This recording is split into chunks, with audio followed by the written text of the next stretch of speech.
अभी MSP C2+50 क्या MSP क्या होता है? क्या है एमएसपी का मतलब क्या है? यूपी में तो इस तरह प्रकार का कानून है, इतना हास्यास्पद कानून है कि आप आवारा पशु का शिकायत कर दें तो मुख्यमंत्री आपको जेल जाना पड़ेगा। 2 करोड़ लोगों को रोजगार देने का रोजगार नहीं, सरकारी नौकरी देने का वादा हमारे तेजस्वी जी किए थे क्या? विद्यार्थी रहे हैं प्रधानमंत्री जी, ये तो हमको नहीं पता है। अभी तो डिग्री सब लोग मांग ही रहे हैं, अभी तो मिला भी नहीं हमको। जो पता है खास करके किसानों को आपके आय को तो दोगुनी इन्होंने नहीं किया है, लेकिन लागत को इन्होंने जरूर बढ़ा दिया है। एक सवाल के इतिहास में लगातार किसानों के साथ, खास करके 14 के बाद जिन लोगों ने प्रधानमंत्री के पद पर आने का काम किया है, उनके द्वारा किसानों को ठगने का काम किया गया है। ये वादा जो करके आए थे कि जब हम सरकार हमारी बनी है, जब मुख्यमंत्री गुजरात के हुआ करते थे, तब लगातार ये राग अलापते रहते थे कि एमएसपी और एमएसपी का जो फॉर्मूला होगा वो C2+50 का होगा। अब ये वादा जो करके आए थे कि जब हम सरकार हमारी बनी है, जब मुख्यमंत्री गुजरात के हुआ करते थे, तब लगातार ये राग अलापते रहते थे कि एमएसपी और एमएसपी का जो फॉर्मूला होगा वो C2+50 का होगा, 1+ पर नहीं।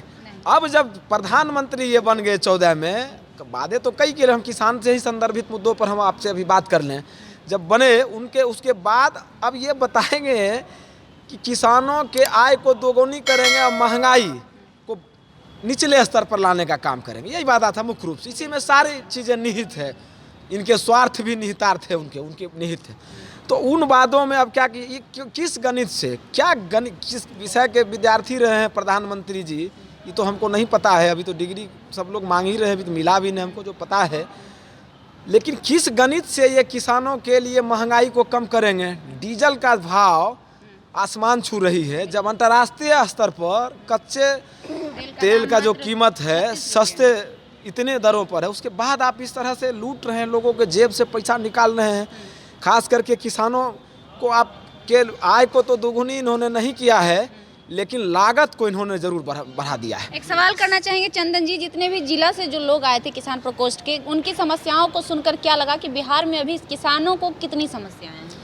ये देश का मामला है, ये बिहार का नहीं है। फिलहाल अगर हम बिहार की बात नहीं, मैं देश का बात करूंगा। मेरी राष्ट्रीय पार्टी रही है, राष्ट्रीय जनता दल के प्रकोष्ठ का मैं प्रदेश अध्यक्ष हूँ, तो मैं तो राष्ट्र की बात करूंगा ना। सम्मिलित लोग तो बिहार ही से थे। हाँ, थे सम्मिलित लोग बिहार से हैं, लेकिन हमारी समस्याओं को सुनकर क्या लगा? ये उनकी समस्याओं को सुनकर के तो यही लगा कि आज तक के इतिहास में लगातार किसानों के साथ, खास करके 14 के बाद जिन लोगों ने प्रधानमंत्री के पद पर आने का काम किया है, उनके द्वारा किसानों को ठगने का काम किया गया है। मतलब लगातार समस्या हो। हाँ, अभी एमएसपी C2+50 क्या एमएसपी क्या होता है? क्या है एमएसपी का मतलब क्या है? एमएसपी का मतलब है कि 90 का भी एमएसपी 1964 में एमएसपी बना था। 1964 के आधार से भी एमएसपी का कानूनी जामा नहीं पहना, कानूनी दर्जा नहीं दिया गया है। एमएसपी 99 से ले, एमएसपी 2022 से ले, अभी जो दरों में बढ़ोतरी की गई है मामूली करके, गेहूं में, कुछ राहर के दाल में, कुछ और चीज़ों में, तो 2 से लेकर के 7% तक की बढ़ोतरी की गई है। और लागत रेट क्या है?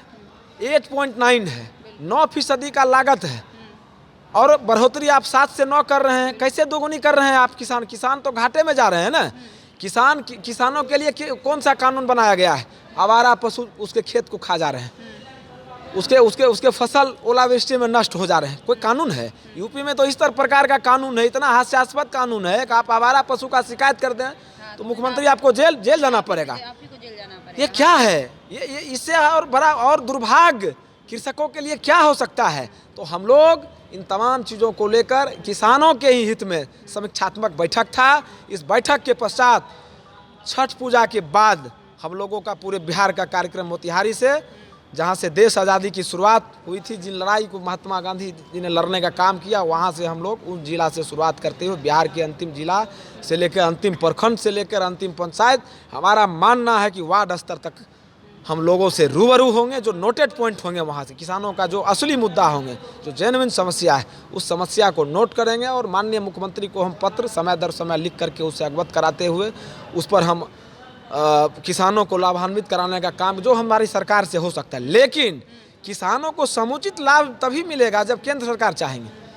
केंद्र सरकार नहीं चाहेगी तो अगला क्या कदम होगा आप लोगों? केंद्र सरकार नहीं चाहेगी तो हम लोग दिल्ली का घेराव करेंगे, हम लोग लोकसभा का घेराव करेंगे, लगातार हम लोग आंदोलनरत रहेंगे। हमारे जो लोकतंत्र में लोकतांत्रिक अधिकार है, उन अधिकारों के आलोक में हम लोग तो था साल भर किसान कितना को रन दिया गया, आप लोग को छोड़ दिया गया। नहीं, ठीक बात है, उसी पर है। हमको ये बताइए, सरकार को झुकाया किसने? किसने झुकाया? 17 को बलि भी तो किसी चढ़ा। पार्टी में दम है झुका देने का? नहीं झुकाया ना कोई। किसान संगठन नहीं झुकाया, कट्टर ईमानदार लोग भी नहीं झुका पाए। मेरा इशारा कहाँ कहाँ समझ रहे हैं? कोई झुका पाया? लेकिन झुकाया, किसानों से माफ़ी मांगनी पड़ी उसको। और ये झुक करके इसको एक निहात किसानी और देहाती भाषा में हेहर जिसको कहा जा सकता है। अगर हम इतने लोगों के बीच कुछ वादा कर लें, अब वादा कर करके वादा खिलाफी कर लें, कुछ अपनी बात को मनवा लें माफ़ी के जरिए, और फिर उस बात से मुकर जाएं, इसको क्या कहते हैं देहाती भाषा में? किसानी। वही कह रहे हैं, क्या है प्रधानमंत्री, अब समझ लीजिए। यही नहीं कहा जा सकता है। उन्होंने क्या कहा? मैं उन्हीं की बात को कोट कर, उन्होंने क्या कहा? सारे कृषकों के परिजनों से जिनका देहांत हुआ है, जिनकी शहादत हुई है, उन लोगों के परिजनों से मैं मिल करके शीघ्र ही, अति शीघ्र यथासंभव सरकारी कोष से मुआवजा और सरकार जो भी डिमांड था उस आलोक में उन्होंने आश्वासन दिया। एक सवाल और चंदन सिंह, किया क्या? उल्टे अजय मिश्रा टेनी जो है, उसके बेटा को मामूली चार्जशीटेड करके जेल भेज दिया गया, मंत्री को नहीं भेजा गया, जबकि कोर्ट के द्वारा बाकायदा संज्ञान लिया गया। अब तक पुलिस क्या कर रही है? सुपरविजन क्यों पेंडिंग है? किसके इशारे पर पेंडिंग है, पूछना चाहता हूँ। तो सारे चीज जो जिनकी सारे संस्थाओं की स्वायत्तता को अपने आगोश में मोदी और अमित शाह जी की जोड़ी ने कर लिया है। और आने वाला समय में अगर हम लोग किसान अभी 74.66% अमित शाह तो कह रहे हैं कि आप लोग छलने का काम कर रहे हैं जनता को। हम ही कहे थे 2 करोड़ लोगों को, मुजफ्फरपुर में 2 करोड़ ना, ठीक आप सवाल है, 2 करोड़ लोगों को रोजगार देने का, रोजगार नहीं सरकारी नौकरी देने का वादा हमारे तेजस्वी जी किए थे। क्या तेजस्वी जी ने जो वादा किया